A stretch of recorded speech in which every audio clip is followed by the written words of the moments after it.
Hey guys, what's going on? It is KG here, and today we're going to be talking about the brand new update that Samsung released for the Q90T, the Q80T, and the Q70T 4K televisions. Also, all their 8K lines have been updated as well with this firmware. The only TV that will not be affected by this firmware is the Q60T, which operates on a whole entirely different firmware spec. So, keep that in mind when watching this video. Alright, before we get into this update, if you guys have not already, please go ahead and hit the subscribe button. That does help me out a lot, and if you could share this on social media or any other platform, that would be great as well. So if you're having a relevant discussion like what the best TV for next-gen consoles are, maybe go ahead and link my video talking about what the best TV for next-gen consoles are. That would be really cool, and I would really appreciate that. Alright, let's get into the update right now.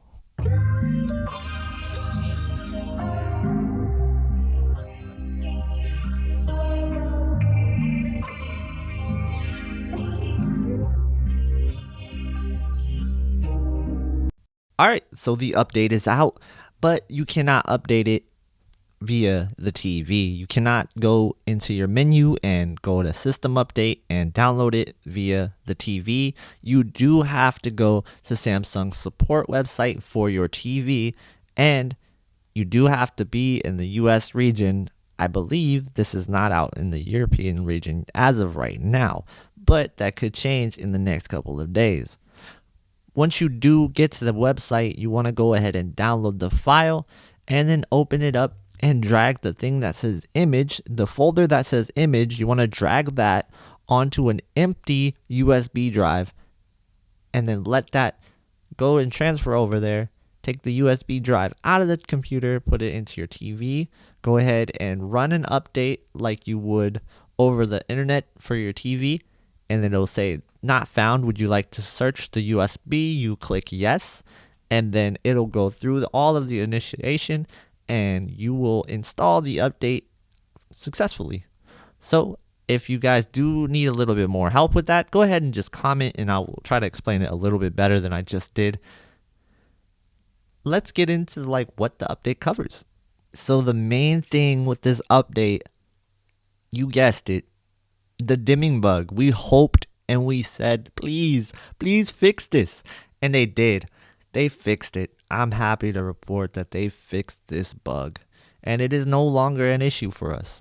For those that don't know what this bug was, it was pretty much that whenever you were in standard or high local dimming, which in game mode is the same thing pretty much, other than a few differences, when you were in standard or high, it would drop you down to low. And it would do this randomly after a couple of minutes, after a couple of hours. I've seen it sometimes where it just didn't happen, but it did happen frequently. So we're glad this is fixed and that you don't have to worry about this anymore. So if you were in the market for this TV and that was one of the reasons why you weren't buying, rest assured that this is not an issue anymore. Alright, so Samsung added HGiG with this update.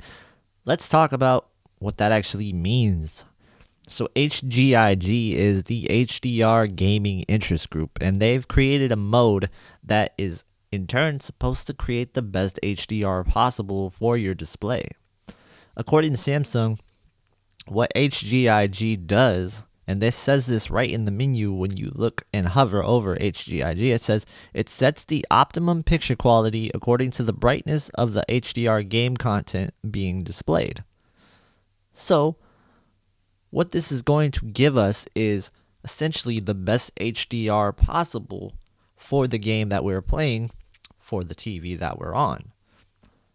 So there's going to be times where you would play games in the past and just they don't have HDR sliders in it, so you would sometimes see images clipping, you would see highlights clipping with the HDR, and with HGiG that's supposed to be a thing of the past.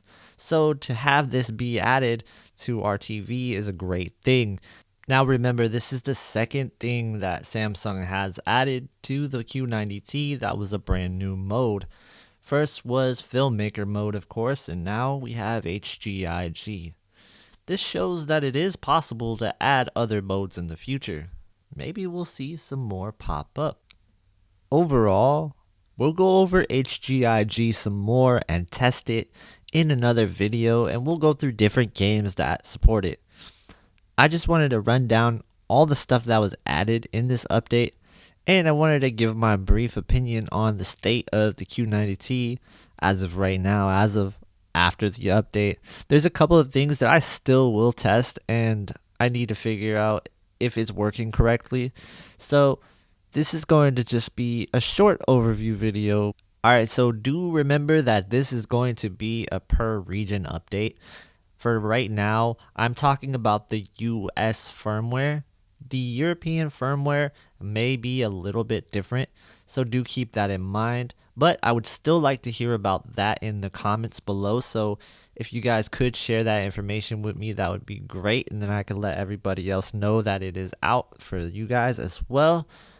I like to try to support you as much as I can, but do know that me being in the US region, I can only really speak on the US issues with my firmware update.